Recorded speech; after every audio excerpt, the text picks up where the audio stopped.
What is up, though, Lions fans? It's your boy Motor City Don P once again. And whenever you see me, there is one thing. There's one thing that is always true, but maybe it's three things. Well, thing number one is that the Motor City Cats are back at it. And then thing number two is that we came to give you stats and not static. And thing number three, we want you to make sure that you keep your Lions news pragmatic. So it is three things, but it's like a slogan. So it's one thing. It's multi-layered. It's multifaceted, but it is what it is. We are back with another draft video. I told you we got all the draft video and all the draft material, and we are going to come at you, pause, with it as much as we can. Pause. All right. There's a lot of pause. It's a pausable moment. I understand that. All right. So anyway, what we want to talk about today, this is from Detroit Lions on SI. It is a roundtable with Christian Boer and Vito Chirco. Now, I don't really want to focus on all the questions that they asked and all of their responses. The thing that I want to focus on is the Baltimore Ravens way of drafting. And the question was asked, should the Lions adopt the Baltimore Ravens way of drafting? So we're going to look at what they mean, what their answers are, and then we're going to talk about how that could have affected this year's draft. So let's see what they have to say. You know, they have various questions in there. What are your expectations for Ennis Rakestraw this season? What is the one opponent? Who is the one opponent on Lions schedule that you feel will win? Yeah, so all these things. All right. So now the question was, this is the fifth question of the article. If you go check it out. It is, what did you think of Ravens GM Eric DeCosta saying having more picks is better than trading up? So the answer Boer gives is, I think the draft is so tricky to navigate as a general manager because everyone has different strategies they feel are best. Many have different approaches to the selection process, and some draft for need, while others, like Brad Holmes, use their picks on the best fit available regardless of position. Because of this, everyone values picks differently. In the Lions' current situation, accumulating picks can be valuable because they are not going to be able to pay all of their talented players and will need to replenish their talent depth through the draft. As a result, I think the Ravens strategy is one that can benefit Detroit down the line. Chirco says, I think there is something to DeCosta's point that it's hard to know what other teams are going to do, and all things being equal, the draft does involve a bit of luck. Subsequently, it likely isn't always worth it to trade up to land a player, especially dealing multiple draft assets to acquire a single prospect. I, for one, would rather accumulate as much draft capital as possible and see how it all plays out for my franchise. All right, so that was what DeCosta was saying. He was saying that you don't know who's good. Obviously, you have an idea about who the player is, and you've seen the tape, and you've sat with them, and all of these things. But ultimately, you can't really project who is going to be a superstar or a star or a bench warmer or a rotational player, just a depth piece or whatever the case may be, because there's always outliers, right? There's first round picks who are busts. They are out of the league in a couple of years. And then there's seventh round picks like Dan Jackson that I mentioned in my last video. And if you haven't seen it, you haven't watched it yet, go ahead and check it out. It is on the page. So yeah, this the GM Eric DeCosta, he was saying that you never know who's going to do what, and so we had like a seventh rounder, like we said, Dan Jackson. Could he be someone who sticks around in the league? So you never know who is going to do what. Basically, that's it. So, should you have more draft picks? I think in some situations, yes, you should have more draft picks.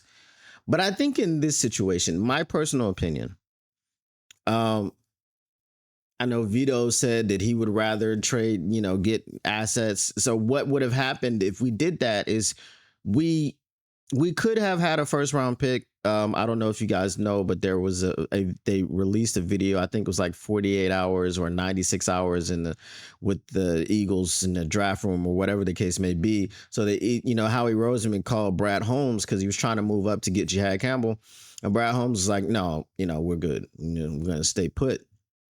Um, so they wound up getting Jihad Campbell at 32 anyway, so they didn't have to trade up. But if we would have traded back, we would have been picking number 32, and there may have been another call because he said that there were a few where we wouldn't have wound up picking in the first round at all. So obviously, for those of us covering the draft, that would have sucked. But who do you get in the second round?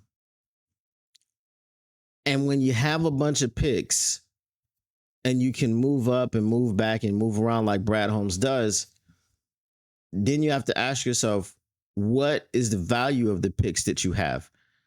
Brad Holmes had a bunch of picks and didn't even use all of them. He actually used 2 from next year to move up to get someone this year. And he's done that previously. And the results, if I'm being quite honest with you, have not always been great, especially if you talk about the last couple of years when we picked Manu, which, we have high hopes for Manu and we knew he was a developmental guy. All right, but then you picked Broderick Martin. Okay. So you used, capital to move up to get Broderick Martin. So you're stockpiling picks, and then what is the move that you make? Then we did the Tesla thing, Isaac Tesla. We did that. We don't know what he's going to be. Season hasn't started yet. I don't know too many people that like the pick. Not the pick in itself. The trade that you did to acquire Isaac Tesla, right? You traded just a bunch of third round picks to get a guy in the third round. You move up 32 picks, 32 spots. In this scenario, when we have picks, but we're using them on Broderick Martin, we're using them on Isaac Tesla, we're using them on Manu or Giovanni Manu, who again is expected to be in the mix this year. But is he beating out Tate Ratledge? Is he beating out Christian Mahogany? Is he beating those guys out just off of sheer athleticism? Has he had enough time to develop? Will he be a guy that pops in year 3 or 4? We don't know. So in this scenario, with where our roster is right now, today, and we're going to compete for a Super Bowl, my personal philosophy here is no, you go out there and you find that effing dog. Shout out Heavies, right? Now, that is what you do. Before, when we had a really, really not talented roster, right? When they first got here and the cupboards were bare, yeah, then I would say, okay, this is the philosophy that you should use because you need to fill out a roster. Basically, what I'm saying is that you go and I'm not telling you to do the Ricky Williams draft. And if you're too young to know what the Ricky Williams draft is, basically Mike Ditka was the coach of the New Orleans Saints, and he traded his entire draft for Ricky Williams. Like all the picks. That was it. They just made the pick of Ricky Williams and then they went home. Okay? So I'm not telling you to do that. But I am telling you that if you're drafting guys, and I understand depth, I understand all that. And this draft, admittedly, was not the draft to, I don't know. Okay. See, because I can see both sides of the coin. If you're pushing all of your chips to the center of the table and you're going, I'm going to go up and get Shamar Stewart, whatever it costs, right? I'm going to go up past the Bengals I'm gonna go to 16 or 15 or 14, wherever I have to go, right? And then you gotta who's playing ball, right? Who's playing ball to come all the way down to number 28, right? I would say the Indianapolis Colts could have played ball because they don't have a quarterback and they just drafted their quarterback a tight end, who's your quarterback's best friend and all these other things. But they got to get the quarterback position right. So did they really need the tight end? Who's gonna throw to him? I don't know. Okay, but those are you start dangling a bunch of picks in their face, and then they might be like, Tyler Warren is great, but what them picks do though? You know what I'm saying? What them picks do though? So I don't know, but I say I wanted you to go up this draft. You get Shamar Stewart, whatever the price, whatever.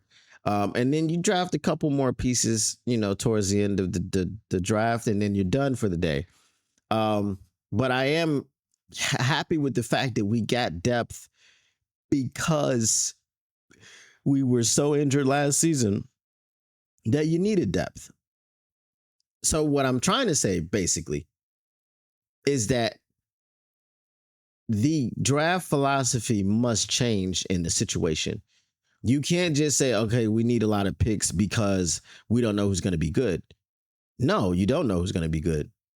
But you also don't need everybody, and you also can't play everybody. And then a lot of the picks that you draft, they'll be somewhere else at the start of the season. So if you've got a situation like that, like the Baltimore Ravens, where you can't really add too many more pieces because they've got a stacked roster, like the Detroit Lions, where you can't really add too many more pieces except for depth because you need it. Okay, last year showed you if you need anything, you need depth. So I think it's got to change based off the circumstances, where your roster is, where your team is at the time, and what the goals are. So let me know what you guys think in the comment section below. And whatever you think, just know that the Motor City Cats are back at it. We came to give you stats and not static. Whatever you do, make sure you keep your Lions news pragmatic. And we are out of here. Peace.